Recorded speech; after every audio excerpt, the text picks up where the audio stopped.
What's up, guys? Welcome back to RT2CC Comic Club. Justin here, and I'm super excited about today's video. Even though it's kind of old news, some of you may have missed some of the stuff I talk about. I sure as heck missed a lot of it, and I'm really excited to talk about it just because it makes me super bullish for these two specific industries that I'm going to be talking about, which you'll probably know by the title. I'm not sure what I'm going to title the video yet, but anyways, before I start, I do want to give a huge shout out to everybody who's subscribed. I just hit 4,000 subscribers like a couple days ago, so I'm so stoked about that. It really means the world to me, so thank you guys so much for sticking with me. And of course to my Patreon patrons who are, I think I only have 2 right now, but thank you for you guys for doing that. It means a lot, and it's helping me hopefully get closer and closer to doing this full time. I would love to do this full time. It would be like a dream come true. Anyways, let's just stop rambling and go straight into it. So this is a recap of Thursday, Friday, August 2nd and 3rd. I'm going to try to stick to a schedule of 2 videos per day. If I could do that, I can get caught up in like a month, so I'm really trying to do that. If you see me commenting a lot on YouTube, tell me to stop and to start filming because I'm getting sidetracked and distracted, which I often do. But anyways, let's get into it. So August 2nd was Thursday. One of the cool things that happened with the trades, I didn't do any trades. However, we did get some free AT&T stock thanks to the dividend reinvestment program that TD Ameritrade offers. And so a lot of brokers do that. I know Robinhood does not, but they have, commission-free trading. So if you want to kind of do that yourself, you can. But with TD Ameritrade, we got dividends that amounted to $100.77, which was used to buy 3.149 shares of AT&T. So that added on to our position. And I do like AT&T for dividends because they pay a pretty high dividend yield, and I like that. But anyways, I'm only going to talk about 1 article for this day, and then I'm going to talk about 2 for the next one. I'm trying to keep them short. But anyways, let's just show you how the markets did on this day. The Dow was going up all over the place, but finished pretty much flat. And then I also have a screenshot here of my watch list on TD Ameritrade. I'm starting to use this one more because I can show more things on one screen. So you will see me shifting over to that in the future videos. But anyways, in terms of our winners and losers for this day, we made, we made a lot of money that day. I totally forgot. So don't worry, we lose it all back in the future. but at this point in time, I was very happy. We made 18 grand in one day. So that was probably my top 5 in terms of returns for one day. But yeah, you can see our Tesla. This was, I guess their stock went up quite a bit from their earnings. So, it was kind of mixed, and it didn't go up a lot after hours, and it kind of came down, but then it ended up going up again. So we did have a really good day with our Tesla calls. As you can see there, we had one that went up 46%, one that went up 38%, and then our Amazon call did really well also, and then our Apple calls did very well. So you can see there on the top of the list there, and then let's go to our losers. Not too many because this day was obviously a great day, so not many losers. Now let's go straight into the next day. We did do some trades, so I'm going to post them on the screen here. And the 2 positions that I sold, I will put the return right next to it because I don't know off the top of my head. I may have profited, I may have not, I don't know. So you'll see that on the screen when you're watching this. And then I did open up 2 new positions, bought some new Apple calls. I was feeling really bullish at the time on Apple, so I raised my strike quite a bit. And obviously, if you're watching this at the end, on December 17th when I'm filming this, you will know that Apple's not doing so good. They're trading in the mid-160s. So yeah, not a good, if I could go back in time, I would have not done that, obviously. And anyways, we bought 3 PayPal calls because PayPal, I just was reading so many good news about it. I just decided to get in because I've been putting that off for a long time. So I wanted to get into PayPal finally once and for all. Again, I don't know how they're doing lately, but probably not great. But anyways, no one really is. Anyways, let's go to the stocks. It was kind of mixed, but the Dow did close up 130 points, so that's awesome, 136, and the Nasdaq went up. So overall, good day. I'd be happy with that. In terms of our winners, we lost a little bit. Overall, lost about 1,400 for the day, but Tesla was still a good gainer for us. And then you can see some of the other positions there if you want to look at it. You want to pause the video. Our losers. Not any in the thousands, but we did have quite a bit that were close to that. Well, not quite a bit, but we had a few that were close to that. So, yeah, that did contribute to us having overall a loss for the day. Now, let's talk about my favorite articles of this whole time. Okay, so let's just start with Sony. Now, I don't have a position in Sony.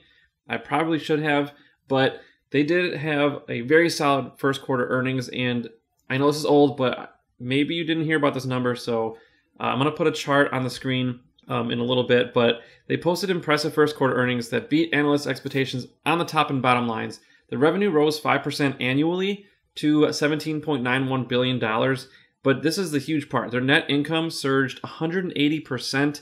I believe that's still over, like, annually, but they didn't mention it in the article, but to $2.08 billion. But 180% is just astronomically huge. That is amazing. That is really good growth right there. Okay, so this is where, like the number I was talking about in the last video, this is where it comes in. So let me pull up the article real quick. So, okay, their top line growth, it said, was supported by 5 businesses. You have their game and network services, music, home entertainment and sound, imaging products and solutions, and financial services. So I'm going to go from the bottom up because I want to finish on the best one. But their financial services, they actually lost on year-over-year operating income growth. They lost 12%. Now, the imaging products and solutions, they gained 12.5%. Home entertainment and sound, they lost 23%. Music, they gained 28.4% year over year. So that's really good. Game and network services, ready for this? 371.8% year over year operating income growth. And that number just kind of knocked me off my seat for a second, because that just kind of tells you right there that how much the gaming industry is growing and how fast it's growing and how big it's getting. And that makes me super, super bullish for esports and the whole thing. Anything related to video games, I mean, it's just clearly it's still doing very well, and it doesn't show really any signs of stopping. And because of that number, I am super excited for esports and gaming and all that stuff. It just seems to be doing very well. And again, I don't know if I mentioned before, but the more population grows, the more kids are going to be playing video games. It's just going to keep growing. And also, a lot of people just like playing video games. And now that you can actually make a living from it, people get scholarships for going to college for video games. Like, it's becoming like a more legit sport, even though a lot of people don't think it's a sport. It kind of is when you factor in how much training you have to do to get good at it. So, I mean, whatever. If you want to call it a sport or not, it doesn't matter. It's growing. That's the most important thing if you're an investor to consider. So, okay, so I'll just mention a couple things. They attributed that massive growth to strong sales of the PS4 software, particularly through the PlayStation Network. The music, it was supported by rising streaming revenues and its stake in Spotify, which I didn't know it had a stake in Spotify. Maybe I did at one point, but I forgot. So I don't know if you knew that. But yeah, so also the strong performance of mobile games like Fate Grand Order, which are included in the music unit instead of the gaming and network services. So I'm not sure why mobile games are not included in that. But, I mean, if you did include that, that probably would have gone up even more. So, I mean, that's just crazy. So anyways, also a lot of cameras, their cameras are still selling well. And I do think I know a lot of YouTubers use Sony cameras for their vlogging. And I think that is helping them, stay pretty competitive with that. Even though mobile phones, like I'm filming on a mobile phone, but a lot of people still use Sony cameras. And a lot of people use those DSLR cameras to film, because it is really good quality, probably better than a smartphone because of the sensors. Anyways, let's go to August 3rd. I'm so excited. Oh my gosh, here we go. Cannabis. We're talking about cannabis again. In these articles, I wrote down a lot of notes. Maybe most of you know this already, but maybe you don't know the minute details. And so I'm just going to go ahead and just get right into it. Molson Coors, they picked its cannabis partners. That's what the headline says, what it means for marijuana stocks. Now, as you know, Constellation Brands was like the big piece of news, how they made that partnership with Canopy Growth Corporation. Now, Molson Coors decided to partner up with the Hydropothecary Corporation, also known as Hexo. Again, a lot of you probably know this, but some of you might not. And so if you don't know this, even if you do know a little bit, maybe you might have forgot some of these details. But I wrote down a lot of notes. So they're partnering to make cannabis-infused beverages. But in addition, Coors will also receive warrants to purchase shares of Hexo. And so it kind of gives them that also a new opportunity to get into the cannabis space. Now, it talks about how Hexo beat out the other candidates. They were thinking about investing in like 4 other. Well, they were talking about investing into 4. They were trying to think of which one to do.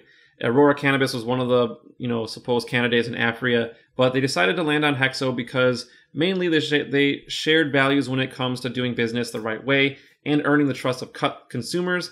And the CEO of Hexo, Sebastian St. Louis, I thought that was an interesting last name, said the same thing and added that they have established a relationship built on trust.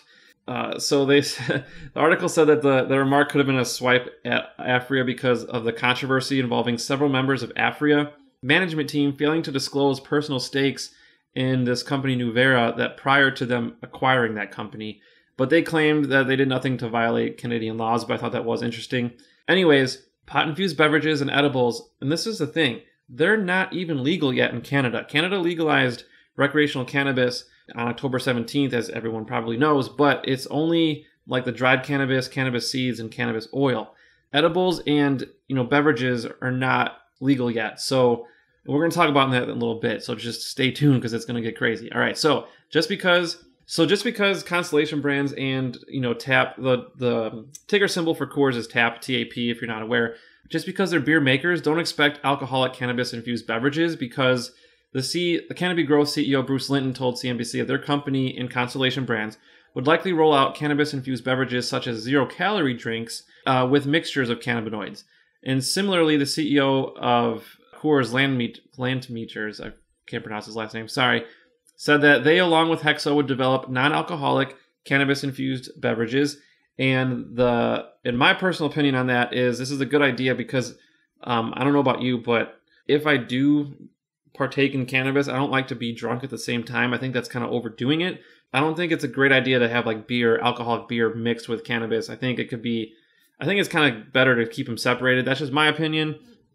Comment below how you enjoy, how you like to do that. But anyways, let's just keep going. Budweiser CEO. Now, I took a position recently in Budweiser, just totally on speculation, just in case they did decide to make a partnership. But so far, I don't believe they have yet. At this point in time, their CEO, Carlos Brito, said that cannabis is something that we as a company are trying to learn more about. We'll continue to follow it, but for now, we don't feel we need to do anything. So I think he's going to change his tune really, really soon. I would be betting by like June of next year, he'll be looking to partner with somebody, because it's just going to get crazy. And if not by next year, then like definitely like early 2020, when beverages are most likely already legal in Canada. So yeah, okay. Article ends by thinking, the author said that he thinks if the U.S. federal government relaxes the marijuana laws, it could present an opportunity that's too lucrative to ignore, and I agree. And it could mean that more Canadian growers will find themselves with big partners and larger market caps. Okay, there was a lot, and I'll link to that article because there's still a little bit more information I skipped. But man, lots of exciting stuff. The last article, and then we're going to leave it at that. The massive marijuana market you won't see in Canada, at least not this year. This article is actually from July. But really good stats in here, so listen to this, okay? It says, now, okay, obviously, Canada legalized it in October. They didn't legalize edibles and concentrates because the Health Canada is an agency that they set the regulations for Canada adult use cannabis market. They said that more time was needed for the development of specific regulations to address the unique risks posed by these product classes. You might be thinking, yeah, like why did they not legalize edibles and concentrates? And there's some good reasons for that. I mean, they're not just doing this for no reason. They're actually being very smart about it. They're saying that quality control, THC limits, portion sizes, and packaging and labeling, these are all sufficiently different from dried cannabis, cannabis oils, and cannabis seeds. So they need more time to kind of get all those details ironed out. And I do know people who have tried edibles, and like one of my friends said he tried like half of a gummy one time, and he was just like ripped for like 12 hours. So, I mean, the portion sizes is going to be a really big thing, because you don't want people buying edibles and just getting completely smashed for way too long. You want it to be like a good amount. And so I do think they should take their time with that. But they did set a deadline that they did want to get all those details ironed out by a year from when they implemented legalization of regular cannabis. So by October 2019, we could see beverages and concentrates completely legal in Canada. So that's amazing. Now, here's the other information that I thought was just amazing. So the article was saying, how big can this market be? In Colorado in 2014, okay, listen to this. Edibles took up 11% of the market share in Colorado in 2014. Concentrates made up 13%. In 2017, edibles rose to 15%, and concentrates more than doubled to 29%. That's huge. So if you add those two together, that's 44%. That's almost half of the whole market is edibles and concentrates. So, I mean, this market really hasn't even been tapped yet. And this is why I'm so excited. Oh my gosh. Okay, so In California, edibles concentrates made up 37% of the market in 2017. In Oregon, 36%, and in Washington, 32%. So huge chunks of the market are going for edibles. Now, why is it so big? Because there's a research firm, BDS Analytics. They surveyed the adults in those 4 states that I mentioned, Colorado, California, Washington, Oregon. Roughly 1 in 4 people who don't currently use cannabis, but would consider doing so in the future, said that edibles would be the product that they most likely try. And I know personally from people I've talked to who have never tried smoking cannabis or marijuana at all, they said that they would also try edibles first before they tried smoking it. And I think it's just obviously it's because it's easier to do. It's easier to just take a bite out of a cookie or a brownie than to take a big hit out of a joint or something like that. Because I mean, it's non-natural for people who've never smoked before to just smoke. So eating would be much easier. So it makes a lot of sense. So BDS said edibles could offer perhaps the highest financial returns of any cannabis sector. That's so exciting. And then concentrates, especially those used for vaping, have been the fastest growing marijuana product category. And if you live in the United States, you know how big vaping is and how big it's getting, how fast it's growing, to the point where schools are like banning it because so many kids are doing it now. I mean, I agree, it's not like the healthiest thing to do. I'm just saying in terms of cannabis, it might actually even be not as bad for doing it with cannabis as opposed to whatever they're doing, putting the nicotine and all that crap they put in it. But anyways, I'm not an expert in that, but still, I'm really excited on the cannabis industry.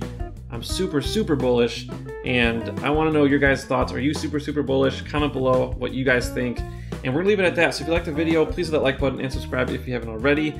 And again, I'm trying to get 2 more videos out tomorrow. I'm trying to catch up, and I love you guys for subscribing. Thank you guys so much. Have a good night. We'll see you in the next one.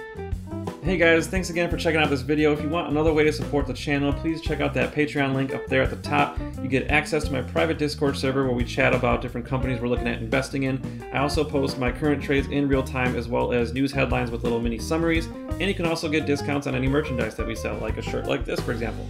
And if you want to just subscribe to the channel, I would appreciate that as well. You can just click that black logo there at the bottom. Thanks again for watching, and we'll see you in the next one.